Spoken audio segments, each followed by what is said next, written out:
आज हम बात करेंगे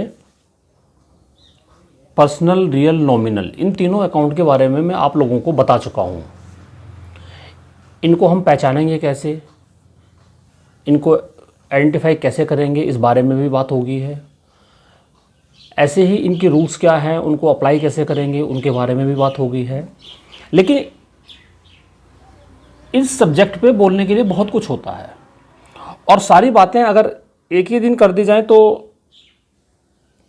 ना तो वो ध्यान रहता है और ना ही क्वेश्चन आगे चल पाता है। तो धीरे धीरे जो बीच में उनका छुटा हुआ है उसको हम धीरे धीरे लेंगे। तो आज मैं स्पेशली आपसे पर्सनल अकाउंट के बारे में बात करूंगा,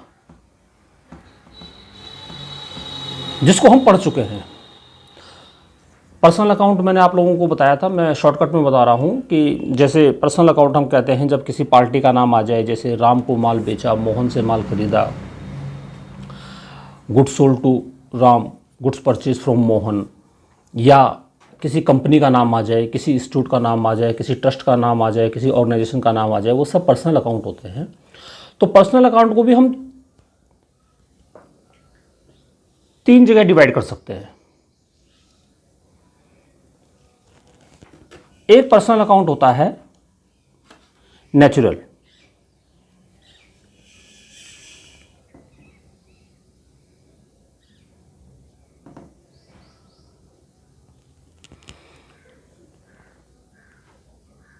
प्राकृतिक।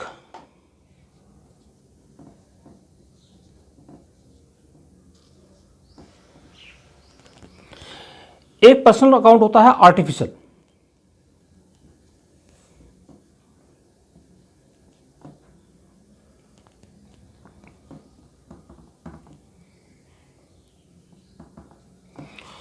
और तीसरा पर्सनल अकाउंट होता है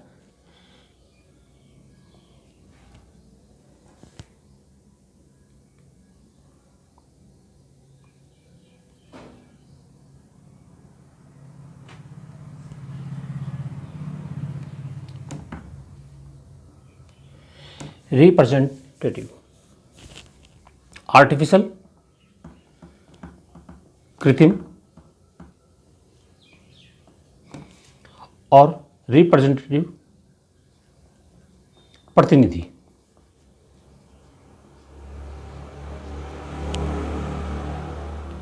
प्राकृतिक नेचुरल अकाउंट क्या होते हैं? जैसे हमने राम से माल खरीदा, राम डायरेक्ट किसी पार्टी का नाम है। Goods purchase from Ram, goods sold to Mohan, Mohan को माल बेचा। किसी भी पार्टी का नाम आ जाए डायरेक्ट तो वो प्राकृतिक अकाउंट होते हैं, नेचुरल अकाउंट होता है, नेचुरल पर्सनल अकाउंट। ऐसे ही artificial personal account. Artificial personal account में सबसे बढ़िया एग्जांपल जो हमारी नीड भी है, किसी भी बिजनेस को जब हम स्टार्ट करते हैं तो सबसे पहले यही एंट्री आती है, स्टार्ट बिजनेस विद कैश। नगद पूंजी से हमने व्यवसाय प्रारंभ किया, व्यापार शुरू करा। उसमें कृत्रिम, जब हम किसी को आर्टिफिशियल बना लेते हैं, कैपिटल, ये प्रोपराइटर को हम यहाँ पर आर्टिफिशियल मैन मान लेते हैं, या किसी बैंक का नाम, किसी इंश्योरेंस कंपनी का नाम, या किसी कंपनी का नाम, ये आर्टिफिशियल पर्सनल अकाउंट है। और रिप्रेजेंटेटिव जो पर्सनल अकाउंट है, रिप्रेजेंटेटिव पर्सनल अकाउंट होता है जो हमने जिससे सर्विस ली है या जिसको अभी हमने पैसा देना, जिसका हमारे पास ड्यू है या पैसा लेना ड्यू है, वो सब रिप्रेजेंटेटिव पर्सनल अकाउंट में आते हैं। जैसे आउटस्टैंडिंग एक्सपेंसेस। अभी आउटस्टैंडिंग एक्सपेंसेस क्या है मैं जब जनरल एंट्री बताऊंगा फिर इसको आपको डिटेल में बताऊंगा। या आपके पास प्रीपेड, हमने किसी को प्रीपेड पहले दे दिया। अब इनका यूज क्या है, कैसे हम पहचानेंगे कि ये पर्सनल अकाउंट है? फिर पर्सनल अकाउंट के अंदर भी ये नेचुरल पर्सनल अकाउंट है, या ये आर्टिफिशियल पर्सनल अकाउंट है, या ये रिप्रेजेंटेटिव पर्सनल अकाउंट है। देखो मैं एंट्री बहुत शॉर्टकट में बताऊंगा क्योंकि हम पहले कर चुके हैं इसको। जैसे एक एंट्री हमने की थी, गुड्स परचेज फ्रॉम राम, ₹10,000। यहां पर राम नेचुरल पर्सनल अकाउंट है। या एक एंट्री हमने की थी, स्टार्टेड बिजनेस विथ कैश, ₹2,000। ये पर्सनल अकाउंट है। यहां पर कैपिटल को हम इसमें पर्सनल अकाउंट मानते हैं। डायरेक्ट किसी ऑनर का नाम नहीं लिखते, प्रोपराइटर का नाम नहीं लिखते हैं, तो उसको हम कैपिटल में लिखते हैं। या goods withdraw for personal use या cash withdraw for personal use, drawing जो होता है वो भी आर्टिफिशियल मैन है। या डिपॉजिटेड इनटू बैंक, या किसी इंश्योरेंस कंपनी के अंदर हमने कोई ट्रेड किया है तो वो इंश्योरेंस कंपनी भी आर्टिफिशियल पर्सनल अकाउंट है। और एक आता है रिप्रेजेंटेटिव।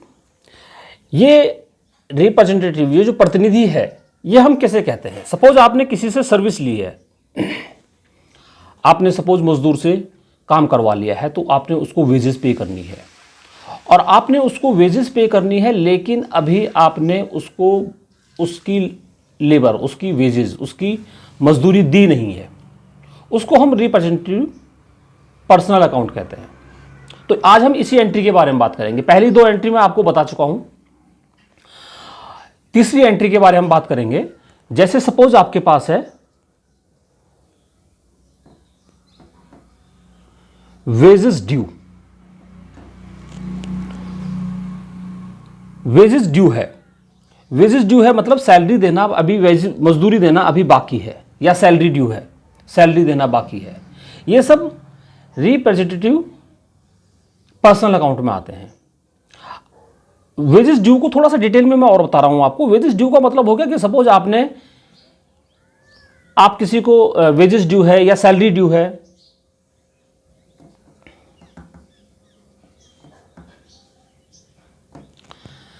आपने किसी से 1 जनवरी से बिजनेस, 1 जनवरी से किसी से काम करवाना स्टार्ट किया, और 31 जनवरी को आपका मंथ पूरा हो गया। उसने आपके यहां 31 दिन काम किया।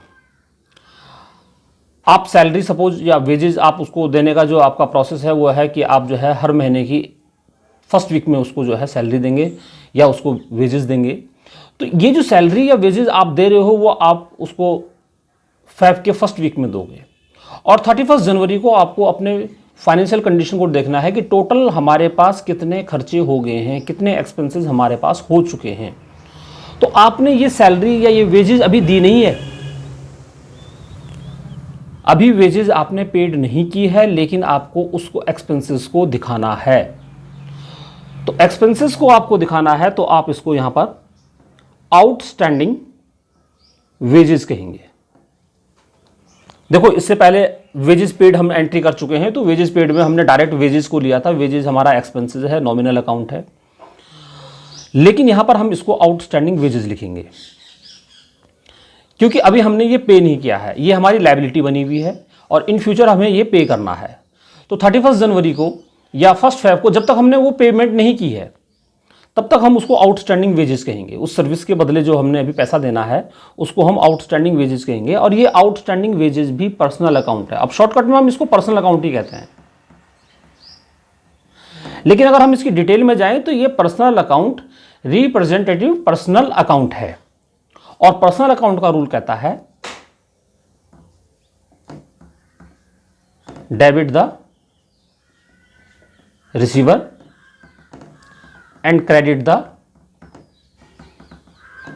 गिवर।